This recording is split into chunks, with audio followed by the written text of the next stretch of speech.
ஒரு நாட்டை அரசன் ஒருவன் ஆண்டு வந்தான். அந்நாட்டு அமைச்சர் எது நடந்தாலும் எல்லாம் நன்மைக்கே என்று சொல்வதை வழக்கமாக கொண்டிருந்தான்.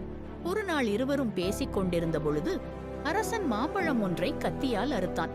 தவறுதலாக கத்தி அவனின் சுண்டு விரலை அறுத்துவிட்டது. வலி தாங்க முடியாமல் அரசன் துடித்தான். வழக்கம்போல் அமைச்சர், அரசே, எல்லாம் நன்மைக்கே என்றான். இதை கேட்டு கோபமடைந்த அரசன், நான் விரல் வெட்டுப்பட்டு துடிக்கிறேன், எல்லாம் நன்மைக்கே என்று சொல்கிறாய்? காவலர்களே, அமைச்சரை சிறையில் கொண்டு போய் அடையுங்கள் என்று உத்தரவிட்டான். காவலர்களும் அமைச்சரை சிறையில் அடைத்தனர். அப்போதும் அமைச்சர் எல்லாம் நன்மைக்கே என்றார். நாட்கள் பல கடந்தன. வேட்டையாடுவதில் ஆர்வமுடைய அரசன் தனியாக காட்டிற்குச் சென்றான்.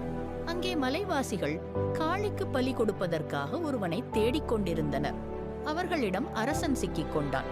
அங்கு வந்த கோவில் பூசாரி அரசனை முழுமையாக சோதித்தான். காளிக்கு எந்த குறையும் இல்லாதவனை மட்டுமே பலியிட முடியும். இவனோ சுண்டு விரல்வாதியாக உள்ளான். இவனை விட்டு விடுவோம் என்றான். அரசன் அரண்மனைக்கு வந்ததும் உடனடியாக அமைச்சரை விடுவிக்க உத்தரவிட்டான். நடந்ததையெல்லாம் அமைச்சரிடம் சொன்ன அரசன், சுண்டு விரல் வெட்டுப்பட்டதால் உயிர் பிழைத்தேன். அன்றையெல்லாம் நன்மைக்கே என்று நீர் சொல்லியதன் உண்மையை அறிந்தேன் என்றான். அரசே, என்னை நீங்கள் சிறையில் அடைத்ததும் நன்மைக்கே. எப்பொழுதும் உங்களை பிரியாமல் இருக்கும் நான் என்னை சிறையில் அடைக்காமல் இருந்திருந்தால் உங்களுடன் காட்டிற்கு வந்திருப்பேன். அந்த மலைவாசிகள் எந்த குறையும் இல்லாத என்னை அவர்கள் பலியிட்டு இருப்பார்கள். நீங்கள் என்னை சிறையில் அடைத்ததால் நான் உயிர் பிழைத்தேன் என்றார் அமைச்சர். எது நடந்தாலும் நல்லதையே நினைத்துக் கொள்ள வேண்டும். இதுவே இந்த கதையின் நீதி.